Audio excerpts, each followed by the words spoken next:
हाँ जी, अस्सलाम वालेकुम जी। मैं आपका दोस्त मोहम्मद काशिफ ताहा वेटनरी क्लिनिक साहिवाल से। उम्मीद है कि तमाम दोस्त और फार्मर हजरात खैर वाफियत नाल होणगे ते अल्हम्दुलिल्लाह असीं बिल्कुल ठीक ठाक। जिद्दां कि तमाम दोस्तां नूं और फार्मर नूं पता कि रोज़ाना की बुनियाद ते असीं डेयरी के मुतलक इन्फॉर्मेशन लैके दोस्तां दी और फार्मर की खिदमत च हाज़र होंदे रहिंदे आ। जिहड़ी अज दी इन्फॉर्मेशन है जी वो मिसटाइटस वास्ते आ। मिसटाइटस किस वजह तो होंदा वा, इहदी की वजूहात आ, इहदा ट्रीटमेंट की आ, इह तो बचण वास्ते की करना चाहिए, सारी गलबात दसांगे। मिसटाइटस बेसिकली जानवर के हवाने दे सोजिश और हवाने का दुध पानी तरह बन जाना। हवाने सोजिश हो जानी आ। बाज़ मिसटाइटस दे विच जानवर का हवाने ज़्यादा सोज हो जाती आ और दुध सही हो जाता, और बाज़ कंडीशन दे विच जानवर का दुध खराब हो जाता तो हवाने नूं सोज नहीं होंदी। दो तीन वजूहात आ, ये दोस्तों दसांगे।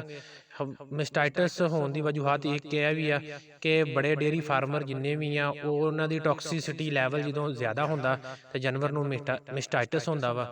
मिसटाइटस टॉक्सिसिटी लैवल वंडे दे विच ज़्यादा हो जाए या तुहाडे साइलेज दे विच टॉक्सिसिटी दा लैवल ज़्यादा हो जाए, उहदी वजह नाल मिसटाइटस हो जाता।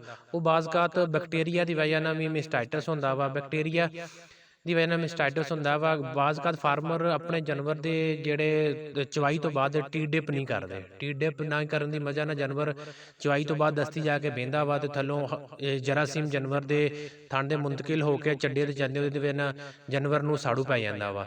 ਇਹਦੇ ਬਚਣ ਵਾਸਤੇ ਤੁਸੀਂ ਐਲਮੋਕਸ ਐਲ ਮੋਕਸੀਸਿਨ ਐਲ ਇਸਤੇਮਾਲ ਕਰ ਸਕਦੇ ਆ, ਨਾਲ ਮੈਪਰਾਸਾਨ ਇਸਤੇਮਾਲ ਕਰ ਸਕਦੇ ਆ। ਅਗਰ ਜ਼ਿਆਦਾ ਸੋਜ ਆ ਤਾਂ ਮੈਪਰਾਸਾਨ ਇਸਤੇਮਾਲ ਕਰ ਲਓ ਤੇ ਐਮੋਕਸੀਸਿਲਿਨ ਐਲ ਕੋਈ ਵੀ ਇਸਤੇਮਾਲ ਕਰ ਲਓ, ਐਲਮੋਕਸ ਐਲ ਕਰ ਲਓ। ਨਾਲ ਫਾਈਬਰੋਫਿਟ ਦੇਣ ਦਾ ਮਕਸਦ ਆ ਹੋਮਿਓਪੈਥਿਕ ਇੱਕ ਦਵਾਈ ਆ ਫਾਈਬਰੋਫਿਟ ਡੀਐਸ ਜਾਂ ਫਾਈਬਰੋ ਐਕਸ ਜਾਂ ਮਿਸਟਾਈਟੋ ਡੀਐਸ, 3-4 ਕੰਪਨੀਆਂ ਦੀ ਦਵਾਈ ਆ। ਇਹਦੇ ਨਾਲ ਹਵਾਨੇ ਜਿਹੜੀ ਸੋਜ ਉਹ ਖਤਮ ਹੋ ਜਾਂਦੀ ਆ।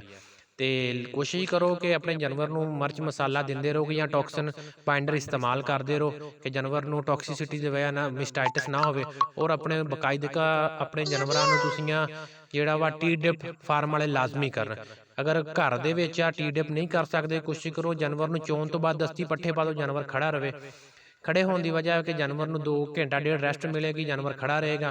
तो जो अगर बैठेगा जानवर के जोड़ा वा थणा के सुराख मसाम बंद हो जाएंगे तो जरासीम नहीं ਤਾਂ ਚੜ ਸਕਿਆ ਜਿਵੇਂ ਮਿਸਟਾਈਟਸ ਨਹੀਂ ਹੋਏਗਾ। ਤੇ ਮਿਸਟਾਈਟਸ ਹੁੰਦੀਆਂ ਵਜੂਹਾਤ ਤੁਹਾਨੂੰ ਦੱਸਤੀਆਂ, ਸਾਰੇ ਦੋਸਤਾਂ ਨੂੰ ਟ੍ਰੀਟਮੈਂਟ ਵੀ ਦੱਸਤਾ। ਤੇ ਕੋਸ਼ਿਸ਼ ਕਰੋ ਕਿ ਮਿਸਟਾਈਟਸ ਤੋਂ ਬਚੋ, ਕਿਉਂਕਿ ਮਿਸਟਾਈਟਸ ਬਾਜ਼ ਕਾ ਜਾਨਵਰ ਦਾ ਜਾਨਲੇਵਾ ਬਿਮਾਰੀ ਵੀ ਉਸਦੇ ਜਾਨਵਰ ਦੇ ਵਿੱਚ ਜਾਨਵਰ ਦਾ ਅੱਡਰ ਅੱਡਾ ਹਾਰਡ ਹੋ ਜਾਂਦਾ ਕਿ ਜਾਨਵਰ ਦੀ ਸੋਚ ਨਹੀਂ ਕੰਮ ਹੁੰਦੀ। ਇਹਦੀ ਵਜ੍ਹਾ ਨਾਲ ਜਾਨਵਰ ਫਾਰ ਸੇਲ ਵੀ ਹੋ ਜਾਂਦਾ। अगर तुहानू साडी अज दी वीडियो पसंद है, साडे चैनल नूं लाइक करियो, सबसक्राइब करियो, दोस्तां ने शेयर करियो। इंशाअल्लाह मिलांगे नैक्सट वीडियो च। अल्लाह निगहबान।